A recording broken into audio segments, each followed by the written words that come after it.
Welcome to our summer forum session. It's presented by the Unitarian Church, and as part of our service, we start with a lighting of the chalice to symbolize the start of our session and our service.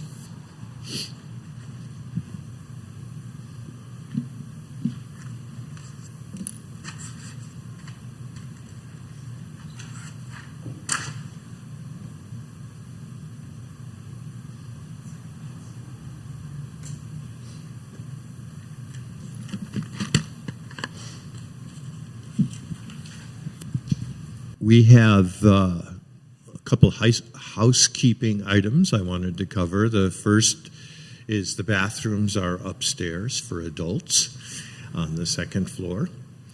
The second is when we get to the Q&A session, after the speaker has completed the session, then we'll have two people holding the microphones, and we'll take turns.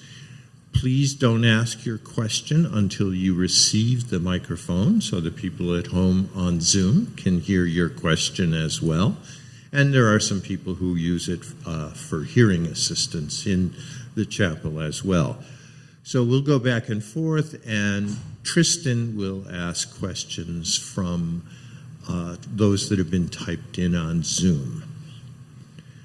Next week's speaker is Representative Jen Daly Provost, who's going to speak on health politics and healthcare outcomes in Utah. Our speaker today is Beck Miller.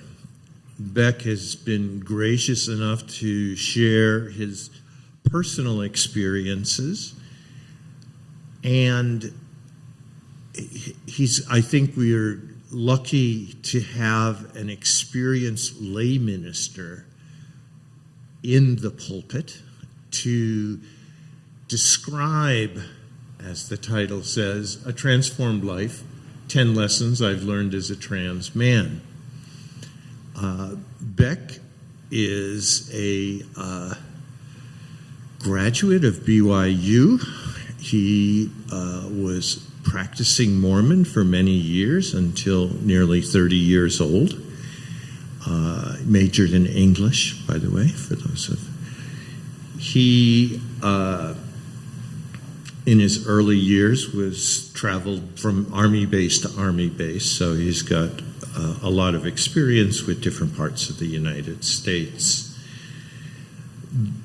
I really do appreciate Beck's graciousness to come and speak on a topic that is both controversial and personal. And for that, thank you very much. And the session is yours.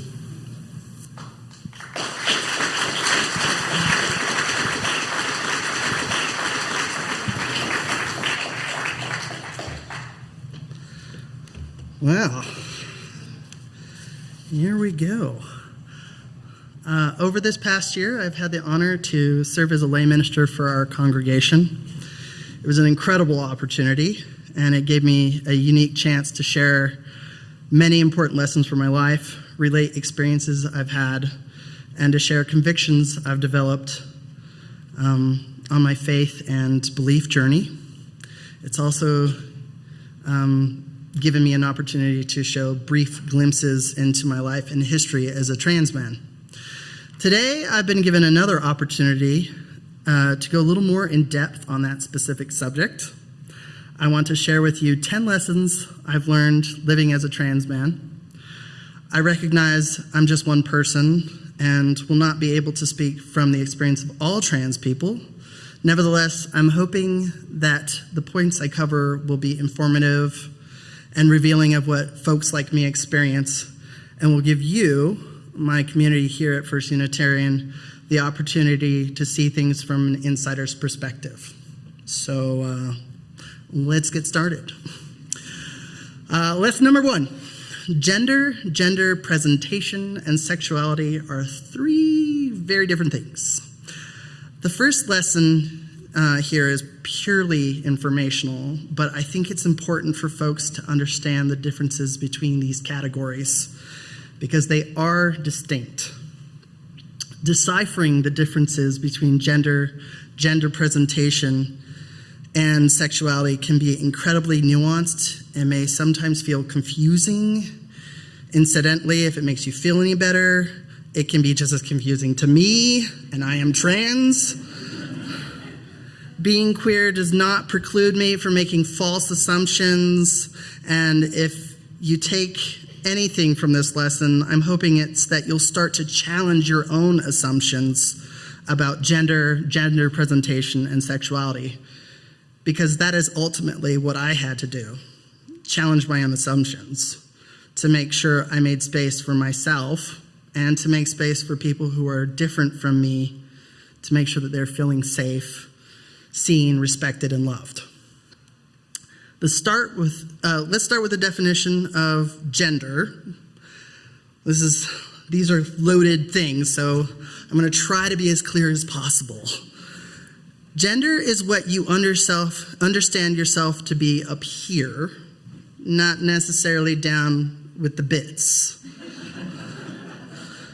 The categories include male, female, non-binary, or someone who feels like they're parts of both male and female, agender, so someone who doesn't identify with the gender binary at all, and gender fluid, so a person who may spend a lot of time living and presenting as one gender, and then over time fluidly start presenting as another or parts of another. So I know that's a lot, but those are some of the categories. And I also recognize the human need or desire to categorize. So it's hard. I've had some folks suggest that these identities are that some of these identities outside of the binary, so male and female, are somehow less legitimate, made up, or attention-seeking. One thing that has helped me make sense of all these categories is just letting go of feeling the need to control how someone else identifies. Another thing that has helped is just to automatically assume that any person trusting me enough to disclose information about their gender identity knows who they are better than I do. So there you go. Next, we have gender presentation. I know at first glance that sounds like the same thing as gender, but it isn't.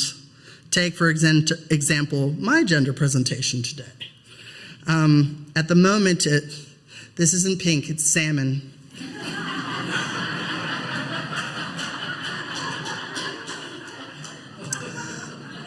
I identify as a man, so that feels consistent.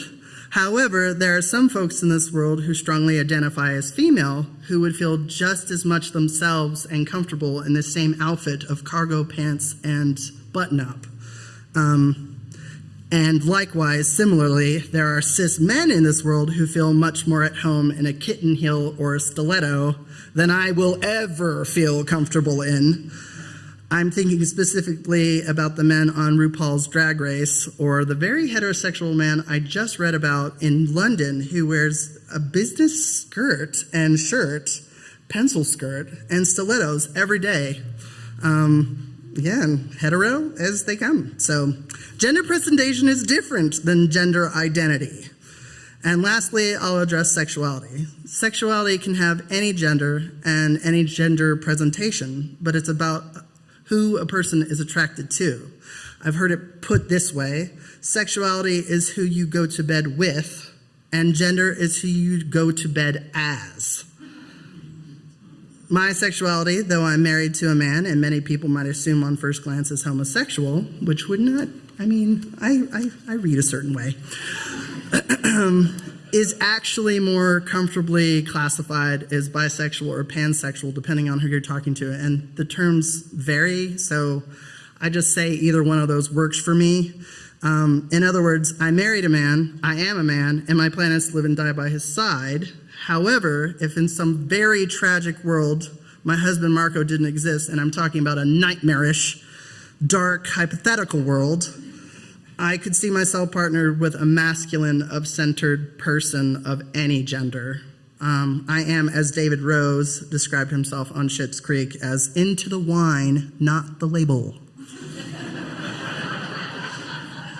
So, hopefully this little lesson helps you make sense of the differences between gender presentation, and sexuality. Lesson number 2.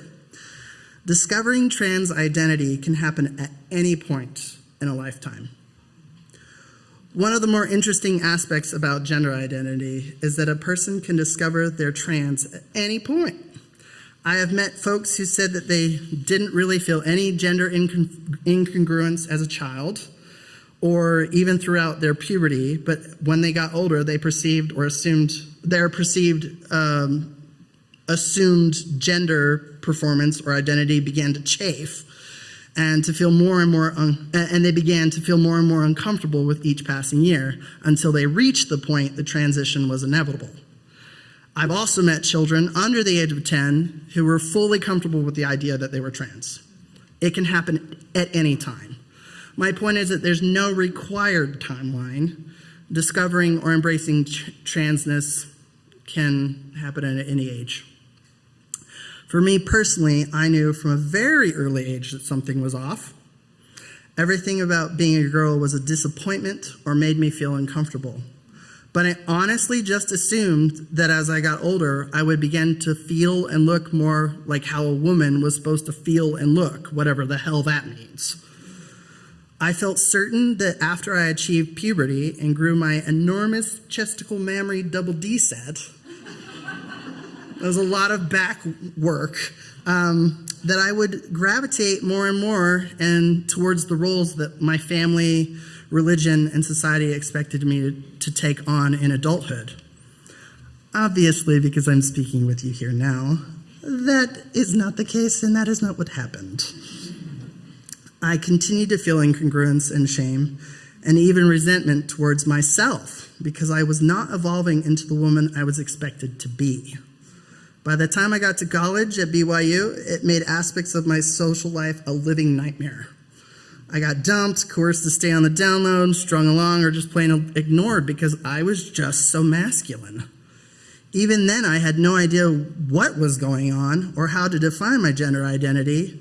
I graduated BYU not fully understanding what trans was or what bi was. I just assumed I was outdoorsy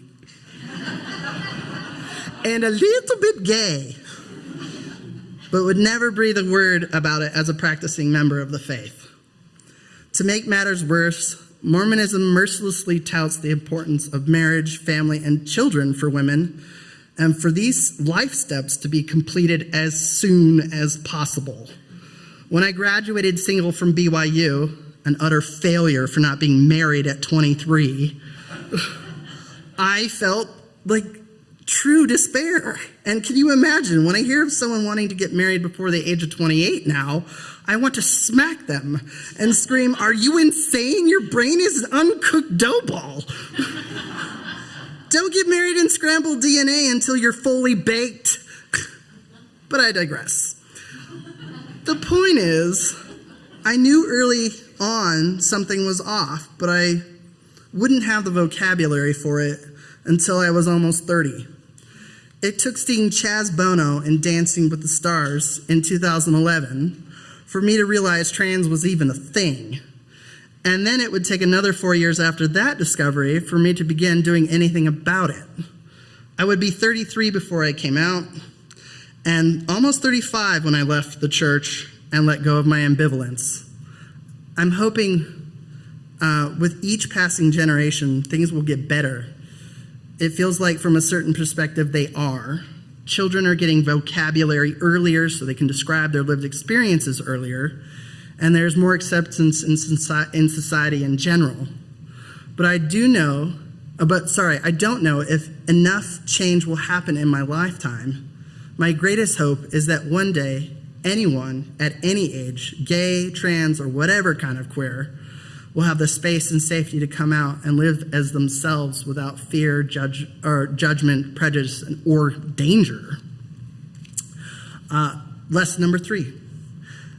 Gender affirmation is not just about the surgery. This next point is difficult for me because rarely do people discuss cis people, or people who are not trans, bodies and genitalia the way society discusses trans folks' bodies. I have never once asked a relative stranger what their genitals look like.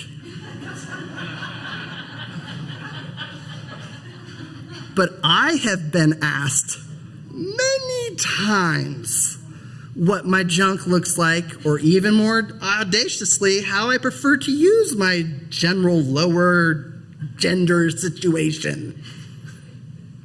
It's not that I don't understand the fascination and curiosity. I too struggle with boundaries. But it's also incredible to me that the impertinence of someone asking that information as though they feel they are entitled to know. The only people I feel are qualified to know that information are my doctors and my husband, just as I assume most people don't share their own situations with anyone other than their doctors or their sexual partner or partners.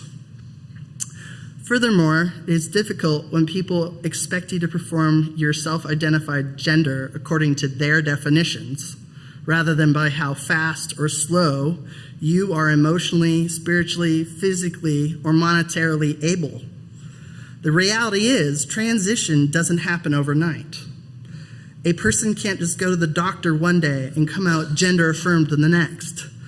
I wish to God that is how it worked, but it doesn't. It would have saved me years of discomfort before transition and general discomfort during my transition process. The truth is, transition is complicated, personal, time-consuming, and incredibly expensive.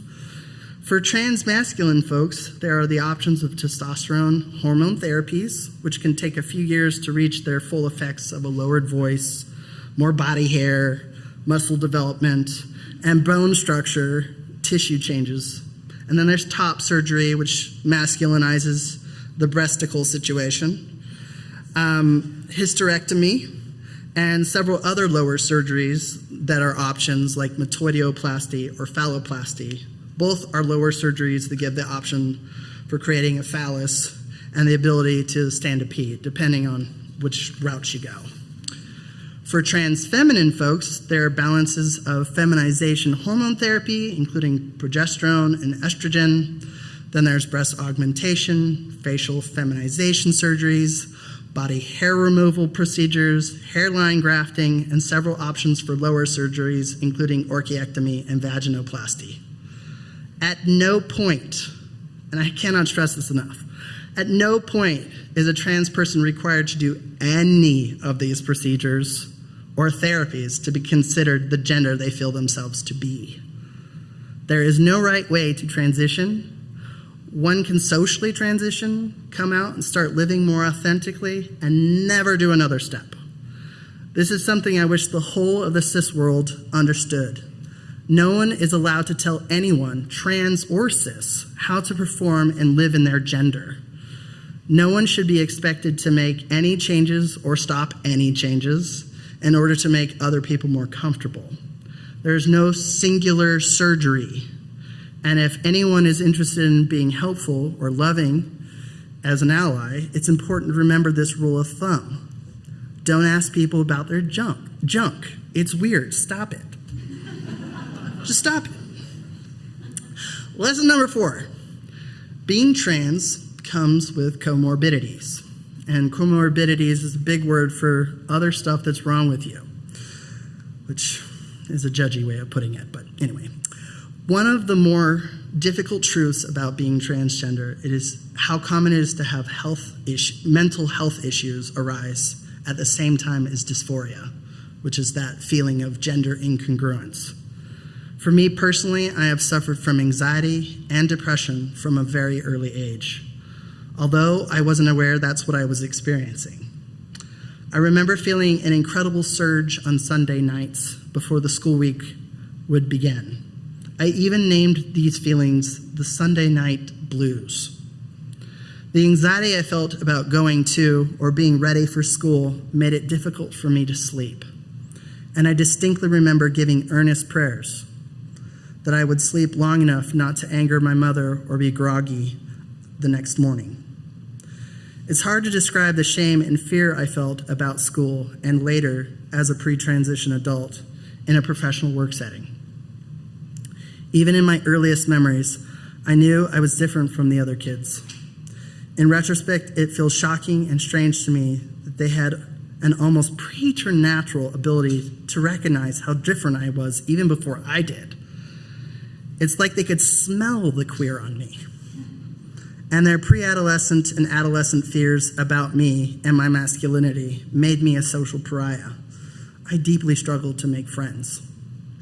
Later, as an adult, things became worse. Even if I weren't working for a religious organization, I did work for the LDS Church for 14 years. Starting in my late 20s, I continued to have issues standing out. One of the most traumatic experiences I have ever endured happened when I was desperately trying to fit in. I asked my sister to come to my apartment and help me do my makeup and my eyebrows and my hair to be ready for a date. I wasn't all that interested in the boy I was going out with, but I wanted to practice looking the part of an attractive female partner. As I went out to the curb to wait for him to pick me up, some guys in a car catcalled, which incidentally, I feel like that should be an arrestable form of sexual harassment. But I digress. And when I turned to look at them, one of them audibly gasped and started shouting, "That's a dude, holy shit, that's a dude," after I had done all of that work to look as feminine as possible. The feelings of shame I felt burst through my chest. It was everything I could do to maintain my composure as my date showed up less than a minute later. The date was a setup and he never asked me out again, but what I understood from that experience and what took me years to heal from was the feeling that I was gonna be alone forever because I was incapable of performing femininity correctly. I was soaked in shame for decades, and now that I am beyond the worst of it, I question whether I would be depressed and anxious if I weren't transgender. My guess is yes, as my family has a strong genetic connection with mental health issues. But I also know that it would have been oodles less of that depression if I had not had to deal with such hateful, demanding, and prescriptive gendered environments. My situation is not unique. Many trans folks experience crippling depression due to entire lifetimes of feeling stigmatized and different. For me, being constantly misgendered and not knowing what to do with my feelings was maddening. I wish with all my heart people understood how much good they can do and support they can show by just using the right pronouns or being supportive about gender presentation and exploration. So much damage could have been prevented by just making space for people who look or are different. Lesson number 5. Trans folks often find unhealthy ways to cope. In addition to comorbidities, trans folks sometimes find unhealthy ways to deal with our depression, and anxiety, and dysphoria, and dysmorphia, which is not the same thing. It's when you get extremely preoccupied with a perceived flaw in your own appearance that can't be seen or is minor to other people. Some folks develop eating disorders, some struggle with substance abuse, and others become fixated with self-harm. My personal coping mechanism was a strange twist on self-harm. When I realized I was trans at the age of 29, I was devoutly Mormon. So substance abuse seemed like a bridge too far. And I liked food too much to entertain an eating disorder. Yet I still craved distraction. So I developed a distracting, self-harming death wish. And I sought to deal with my dysphoria and anxiety by becoming obsessed with extreme sports and endurance. From a certain perspective, there's an allure and socially acceptable admiration bestowed on folks who take up an extreme sport. We as a society are fascinated and inspired by athletes who take their performance to a higher level. I discovered kayaking for long distances in extreme conditions and for higher and higher distances would allow me to become almost completely mentally numb. Eventually, I decided I was going to become the first recorded person in history to cross the Great Salt Lake in a kayak, and as a result, my kayaking obsession became a brutal and slightly unhinged pursuit.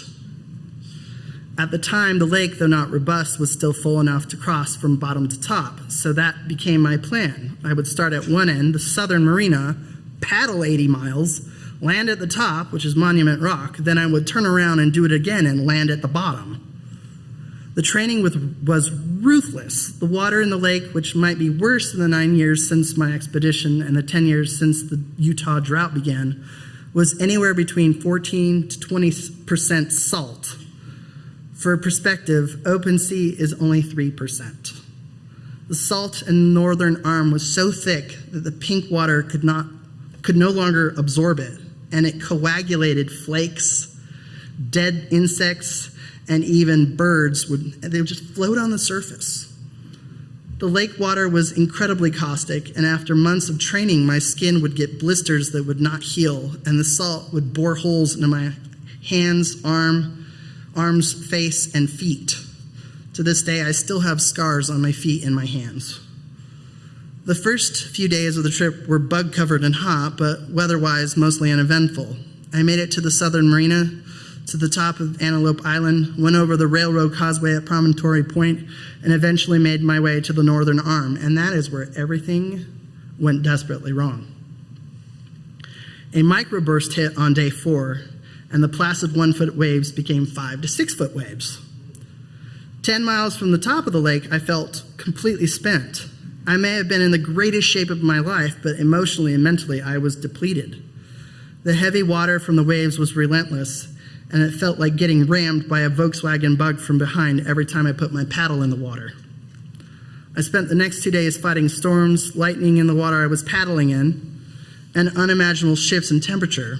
The hottest day was 100 degrees, the coldest night was 40. There were times I hit sandbars and at one point had to temporarily abandon my boat only to find it after hours of searching 5 miles from where I left it. Thankfully, I survived the trip and successfully crossed the entire Great Salt Lake twice.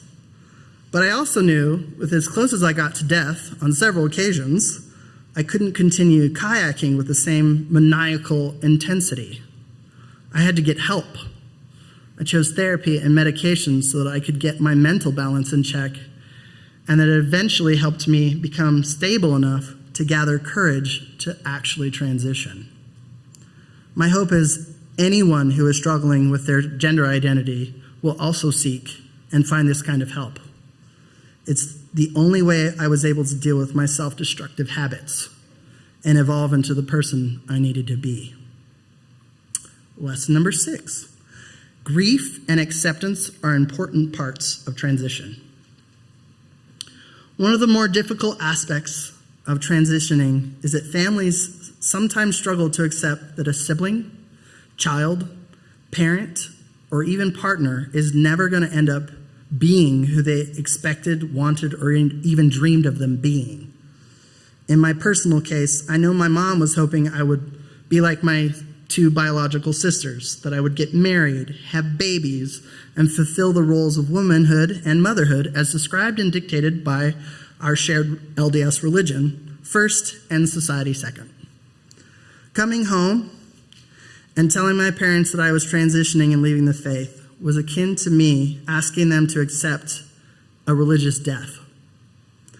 I knew I was never going to have biological grandbabies for them.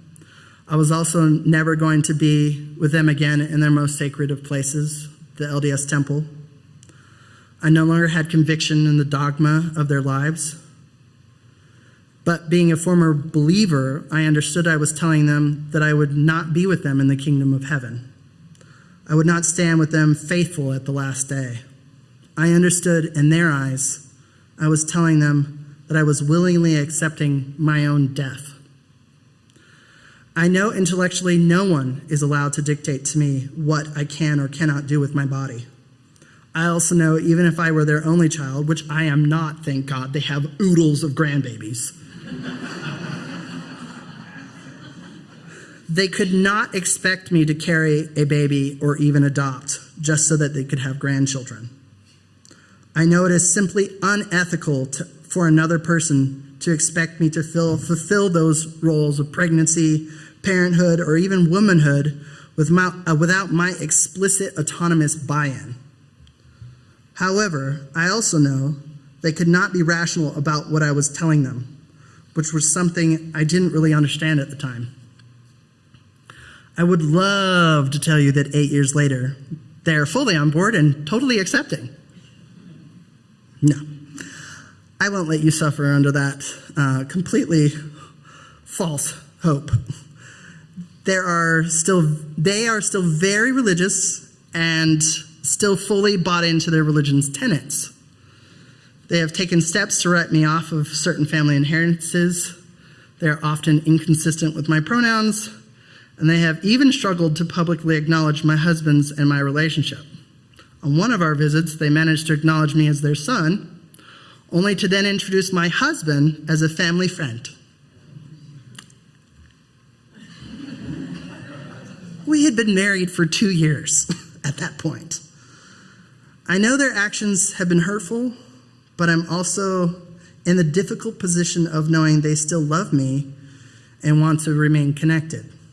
As a result, our relationships exist in a stable, though somewhat uncomfortable truce. They behave badly, I call them out, they try their best for a few days, and then the next time I see them, we get to do it all over again. Is it frustrating? Yes. Do I love them? It's complicated, but yes. Are they flawed? Lordy, yes. What I realize is that we both had to grieve. I grieve for parents who would fully accept and acknowledge me for who I am, something I know they're not actually capable of doing. And they grieve for the daughter they feel they've lost. What helps comfort me the most in this situation, however, is that I know I've made the right decision. I just did. I made the right decision for my health and happiness. The other thing that helps is I'm able to make room for a little grace. I've come to understand grief and acceptance are a part of the process of transitioning. And I'm grateful I've developed enough confidence to push back and hold boundaries when I need to. It's not a perfect arrangement, but I've also learned there's a lot of power in letting go of other people's bullshit while still making space to love them. Lesson number 7. I experience more gender euphoria now than ever. It's nice to be me. I spent a lot of time discussing many of the hard aspects of being trans.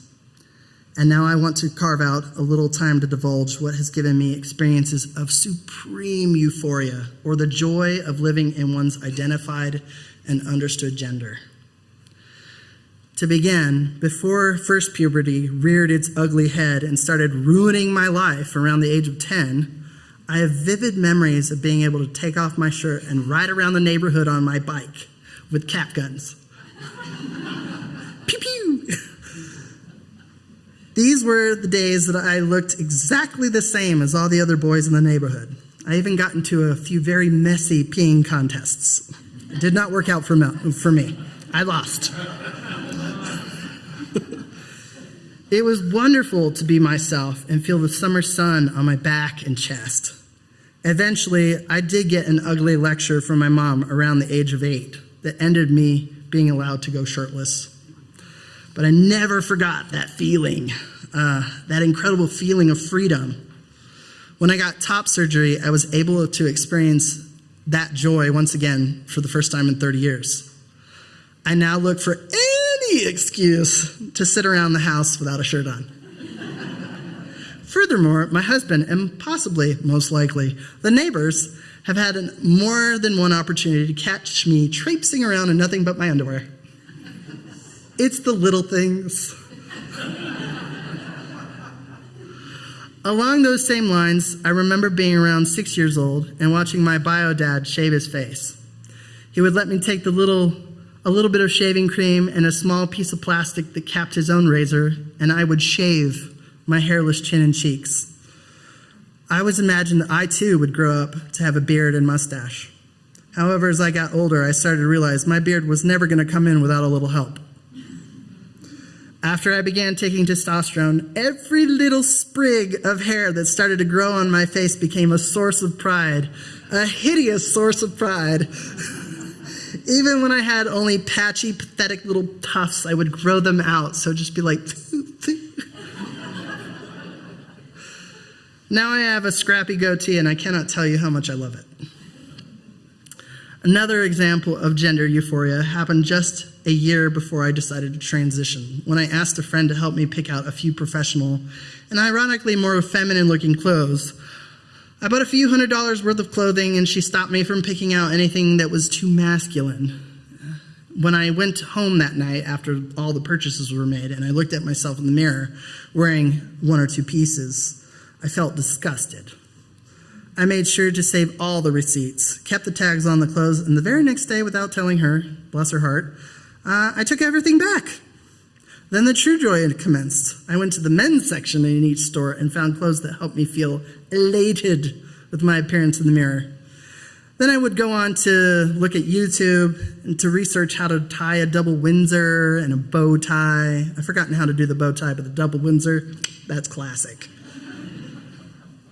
I'm sure not every one of my picks were like a winner, but I felt like the man I knew myself to be when I wore those clothes. And I presented more and more like myself from that day on. Lastly, and perhaps most importantly, I felt the most gender euphoria I've ever experienced when I met and began dating my husband. What a cutie. Dating for the first time as myself was exhilarating. What's more, dating Marco, I knew I had found a true kindred spirit who really saw me and loved me entirely for who I was, not just in spite of it. His love, support, and presence in my life has been one of the greatest gifts and has contributed to my personal happiness in ways I'm sure I'm not even aware of. I recognize that some of these things that give me the most gender euphoria are small, and some are huge, but they're all significant and affirming to my happiness. Being trans is not all sadness, dysphoria, and depression. Most importantly, I wish more people understood how much joy is possible on the other side of coming out and living more authentically. Lesson number 8. Trans exclusionary bathroom laws are bullshit. Rape is already illegal, we just need to pee. Lesson number 9. Transition regulation laws are just fear, prejudice, and gatekeeping codified. In 2023 alone, the U.S. passed 85 anti-trans bills. 352 are still actively going through state and federal legislation processes. Utah, being a red state, is no different. On January 28th of this year, the Utah legislature passed 3 anti-trans bills directed at minors. The bills effectively denied transgender children under the age of 18 from receiving cross-hormone therapy and hormone blockers. They will also prevent them from amending their gender or their birth certificates until the age of 18. Governor Cox was a coward, and he did not veto the legislation. He signed the bills into law along with a congressional supermajority and made them effective immediately. My concern is not that I want every trans child to transition. It's not always the right course of action for a person to medically transition as a minor, or if ever. Nevertheless, what I'm deeply distraught about is that the option of this care has been so aggressively taken away. What will happen to the lives of trans children in this state who are being legally denied the opportunity to seek gender confirmation care? They are vulnerable, very vulnerable. My greatest fear is we might lose a single one of them to the incredible anxiety and depression that can come from living with gender incongruence and dysphoria. It is additionally galling to feel like the legislation is doing this to stop a little handful of trans children from playing sports high school sports. It is a travesty that this is their concern, with these children's mental health and lives at stake. These bills, here and throughout the nation, are not really about protecting people. They're about fear-mongering and scapegoating, and a very tiny fraction of the queer community is under fire. I know changes don't always happen overnight, and I also know that justice doesn't always come on time. That is not the state of the world we live in. However, I know from my own experience that hearts and minds don't change unless we say something when we can to those who don't agree with us and vote against. And we need to vote against fear and legislation that takes away choice over bodily autonomy, especially for children. Lesson number 10. Being a good ally means reacting with love and just showing up. My last lesson for you today is how allies in my life have shown me the best support. In every case, friends and family who have made things easier for me have led with love. When they didn't understand something, they've asked. When I've needed help, they showed up. I think specifically of my foster mom, Mama Tish, who made it easy for me to come out to her as soon as I told her she started working on my pronouns. What's more, as my transition evolved and I moved further along the medical route, she stayed with me during both of my affirmation surgeries and cared for me for a month each time while I recovered. I also think of my older sister, Sarah. Although she is deeply devoted to her faith as a Mormon, she has never once tried to shame me or tell me what I was doing was sinful. She has always reached out with love and acceptance. She said to me, "My job on earth is to love. And if this is what you need for true peace, then I'll love you just the same." I think of my best friends, Jamie and Britt, who had known me for several years before transition, but never failed to love me and show up for when I needed support. I think of my husband. When we met, he had never dated a trans person, but he took the entire experience completely in stride, and he never dictated to me what I was supposed to be around him. What's more, when I told him I was insecure about my visible chest scars, he simply said, "They're a part of you, and they're beautiful. We need to help you see that there isn't any shame in showing who you are." Naturally, I married him, because I'm not crazy. His unwavering acceptance of me has been a great boon for my heart over the years we've been together.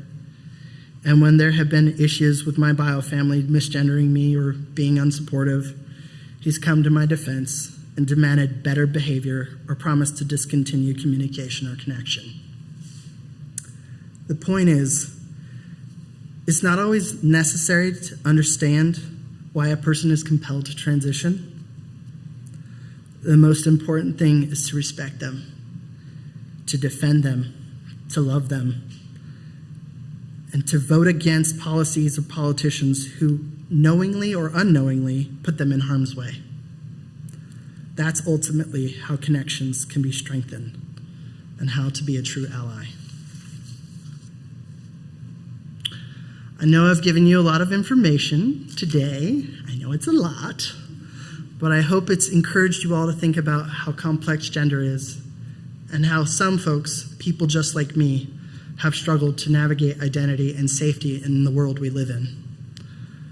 I have appreciated this opportunity very much, and I'd like to end my forum by opening things up to the congregation for quick question and answer opportunity. Thank you.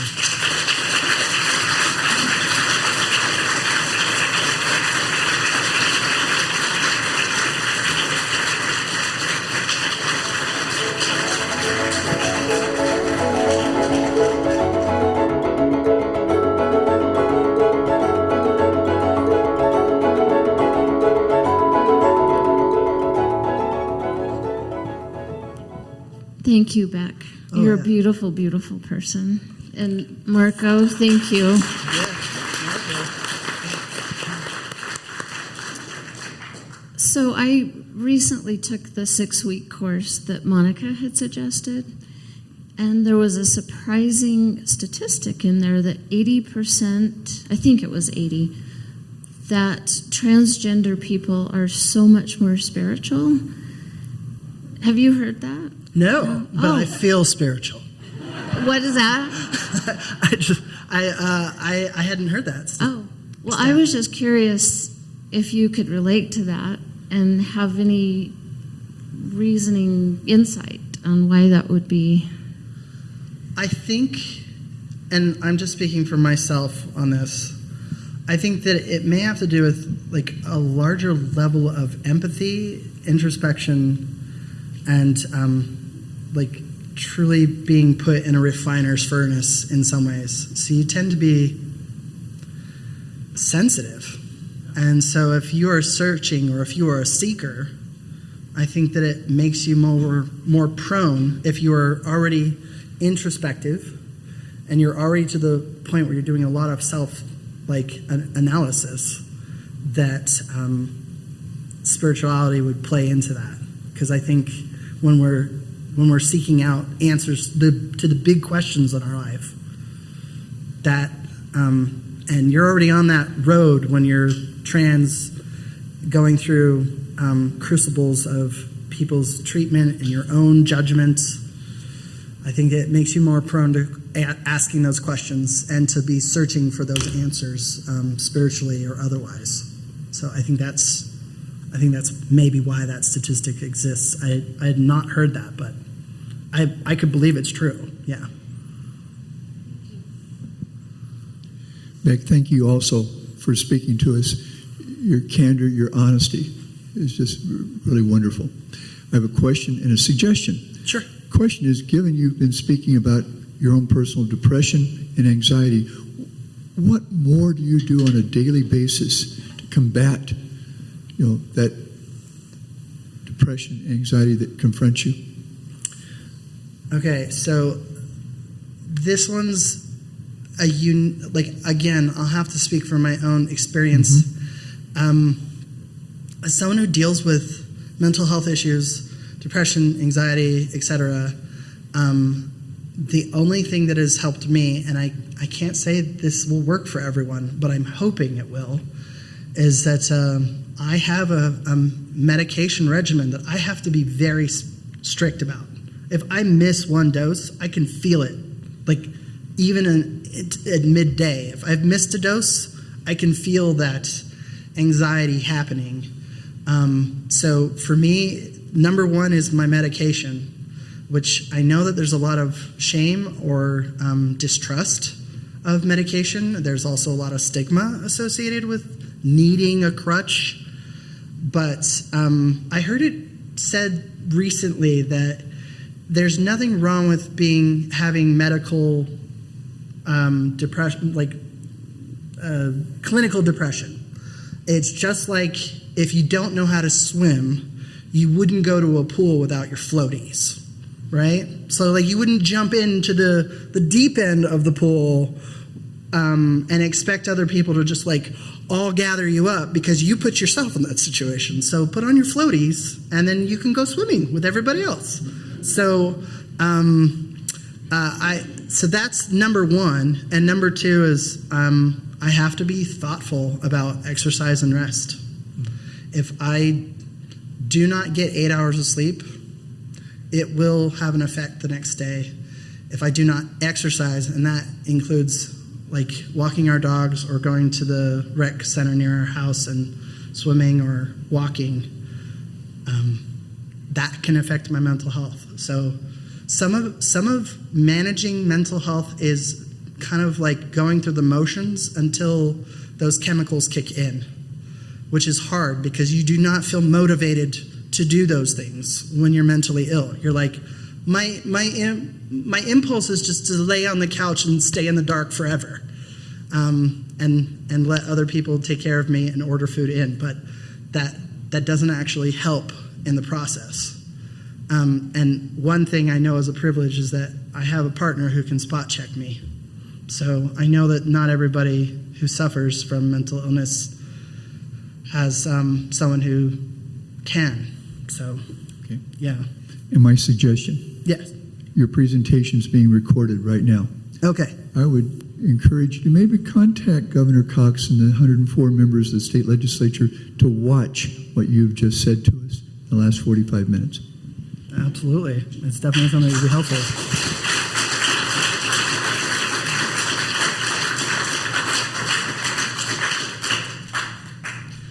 Beck, we have a question from Zoom written by Carol Strawn.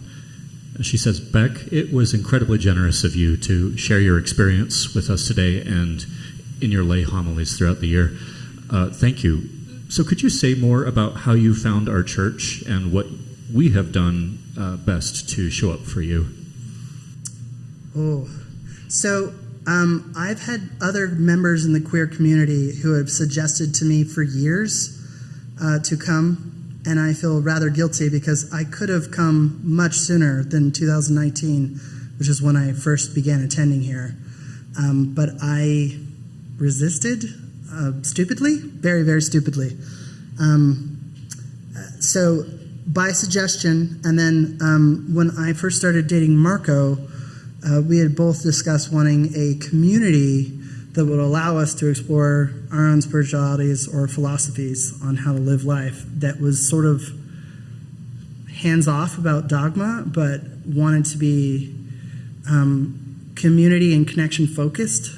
And for me, that is what drew me in and like stapled my ass to the floor. Because I wanted community. I wanted to have a place where I could sort out and explore and not have prescriptive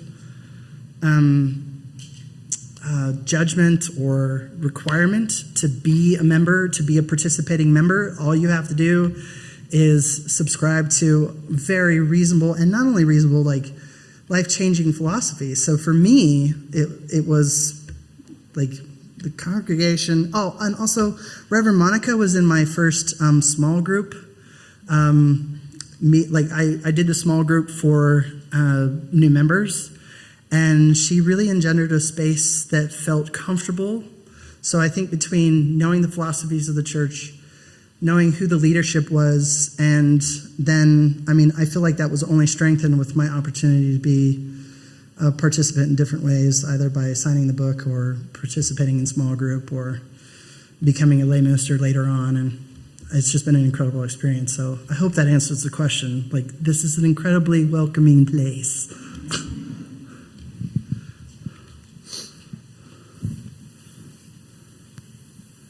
Hi, I'm Eve. Thank you, Beck, so much for sharing with us today. Question, do you personally think the queer community at large is giving enough support to trans people? I know that's kind of a topic right now. That is a hard question. Because if you think about trans people, so let's play a game of quick statistics. Let's say that between 8 and 10% of the population is a little bit queer, whatever that means, so like some version of queer. The trans population of that 10% is like less than 1%. So there's a lot of misunderstanding among gays, lesbians, bis, and the categories, because sexuality is different from gender. There are some people in the queer community that I would say are just as transphobic, if not more so, especially if you include some factions of lesbian TERFism, which is TERFs meaning like trans exclusionary radical feminists. So I feel like as a whole there is support, but there are factions in the queer community that are not supportive. And when I encounter them, I tell them go where the sun don't shine, and represent as much as I can that what they've been taught or what their fears are false. So that's the best I can do on that. But I would say as a whole, queer community is supportive, certain factions not so much. Yeah, get the one on. We can take turns from side to side. Okay, Sarah. Thank you, Steve. Dave Duncan here. What are ways that we can show up better for the trans community? Anytime you vote or spend your money. So if you're voting for someone who has openly said something against the trans community or trans affirmation, or vote against them. Vote against them. I know that some people are frustrated with the concept of one topic voting, but for us, it's a matter of life and death. So I don't care if I'm a one topic voter. I do have to look out for me and my own. So vote against anyone who is like that. And when you're spending your money, think about the Trevor Project or Equality Utah, programs that focus on keeping kids and adults alive. So Trevor Project is a big one, Equality Utah is another, equality in general, like there are other factions and organizations that work in tandem with that. But and anytime you know someone who has come out to you or trusted you with their gender pronouns, honor them. And if someone doesn't use them correctly, correct them, because it is so exhausting as a trans person if you're in that middle stage of not quite being recognized, or I hate the term passing, but if people are not kind to you because you look different and you are a friend to someone, you stand up for them. You correct those pronouns. You make sure that no one gets made alienated. Because I had a sister who did that for me, and it did wonders. It did wonders for me because she backed me up. And I did not always have the spoons to correct people. It's exhausting.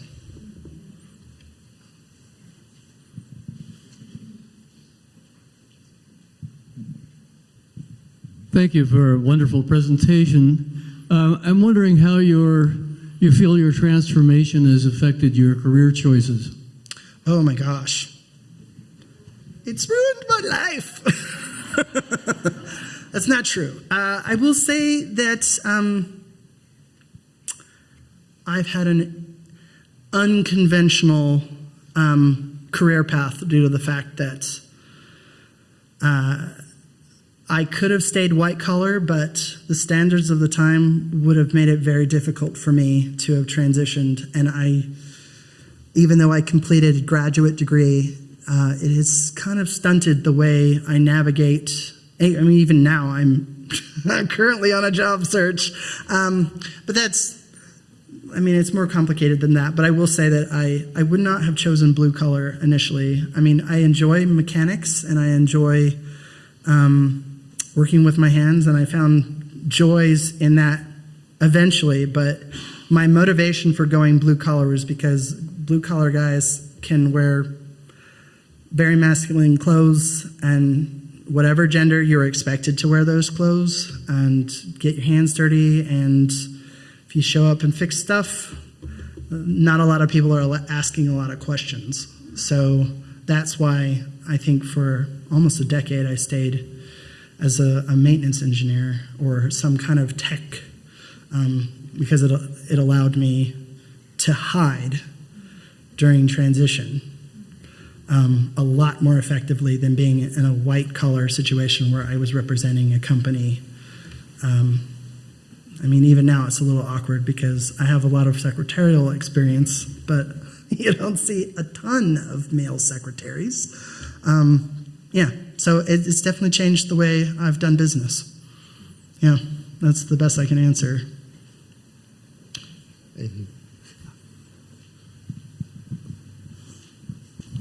This is just a suggestion. One possible way to combat anxiety and depression is a meditation practice, a daily, for some people, and also a mantra where one keeps just one positive phrase. The goal is to create neural patterns within the brain. So meditation and a mantra. Completely agree. I love meditation. All right, here's another question from Zoom. This one's written in by Jim Catano. He says, thank you, Beck. Since about half of 1% of adults identify as trans, yet closer to 2% of current teenagers do, I'm wondering if at least some young people who experience gender dysphoria may be conflating other challenges around social integration with being trans, since we live in a time of increasing trans awareness. I realize that some of the fall-off in numbers between teenhood and adulthood may be due to the tragically high suicide rate in trans youth, but the number of quote-unquote successful suicides don't seem to support that big of a difference. So do you think there might be a chance of downstream problems in certain individuals who undergo permanent gender reassignment procedures very early in life to know for absolute sure what their gender identity is? Ooh, that is a loaded question. I don't discount that there are folks, especially young folks, and that's why I think I mentioned this in my forum piece.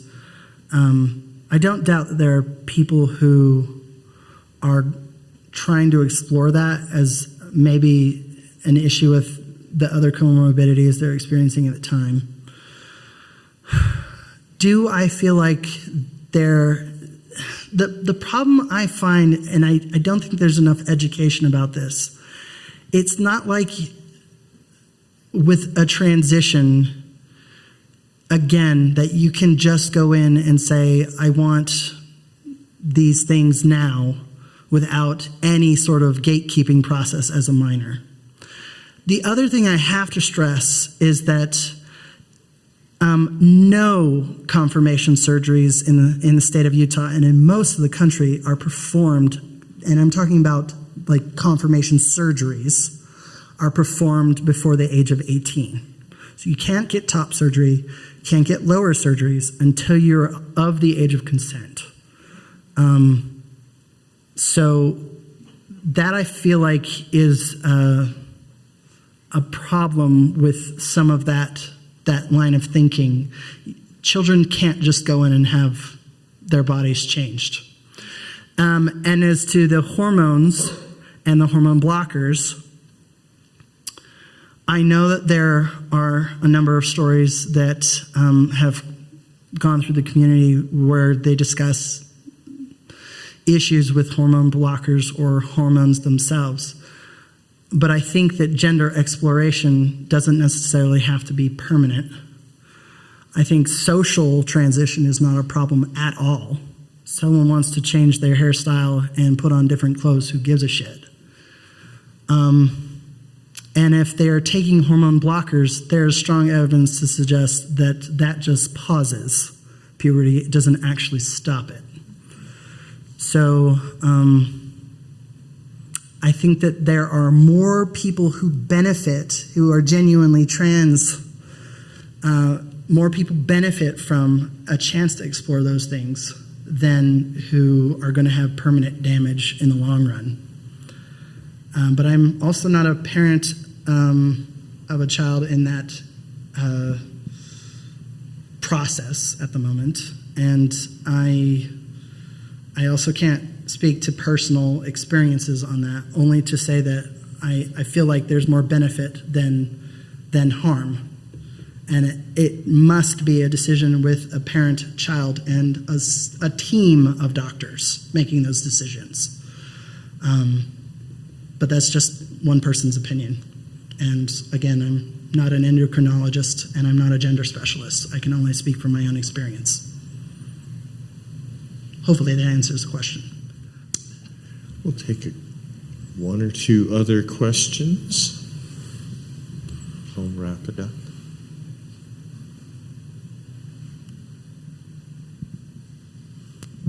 Thank you. Thank you so much. You are just such a remarkable person to come and share this with us. I wanted to extend the suggestion that Tim made for sharing this with legislators to us, because it's incredibly powerful for people who are not in a category to share on behalf and share in support of the category, whatever it is. But in this particular sense, our state legislators are remarkably decided as individuals about this topic, to the point of not listening to the people with the experience. So to hear from us, who are also people without the personal experience, to be allies and support and demanding of the freedom to choose and the freedom to have access to choice. And this goes also with the previous question. I believe this also goes to support of parents to be making those decisions with their children and their doctors. Because just as Beck even said, it's who can decide for any of us and our children? And there can be mistakes made, and there can be decisions changed, because it is an exploration, especially for children. But for parents to be supportive in everything, I mean, we know how much support for kids means in all of their life decisions. So the encouragement that I give to us as people in this congregation is to contact legislators about this, to promote freedom for people to make their choices for themselves and for their children, with their doctors included. 100%. Fully on board with that. We got one in the corner. Okay, let's take this, the last one.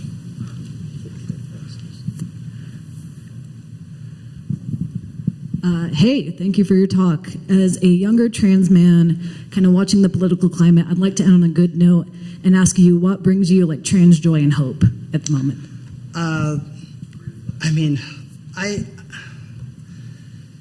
The thing that gives me the most hope is that younger folks like me 35 years ago are now learning the vocabulary sooner than the age of 29. That means that they're getting to find heroes now that didn't exist when I was a kid. There's more information now than ever. Thank you, YouTube, for 1 billion videos I've seen of other dudes' transitions and being able to see their voices drop. And I'm like, oh, it's going to happen for me someday. So that gives me a lot of hope. And I feel more hope now about the queer community at large, because some of them are taking it upon themselves to learn more about what it means to be trans, and there's more of them than there are of us as a subcategory. So we've got more allies now than ever. I mean, that also unfortunately means that more people can see us, but it means that I've had options. I've had choices. I've found a spouse. I'm well adjusted at this point. I wasn't always well adjusted, but I'm well adjusted at this point. So I have a lot of hope. There's a lot to be hopeful about. So I think I can end it on that. Let's thank Beck.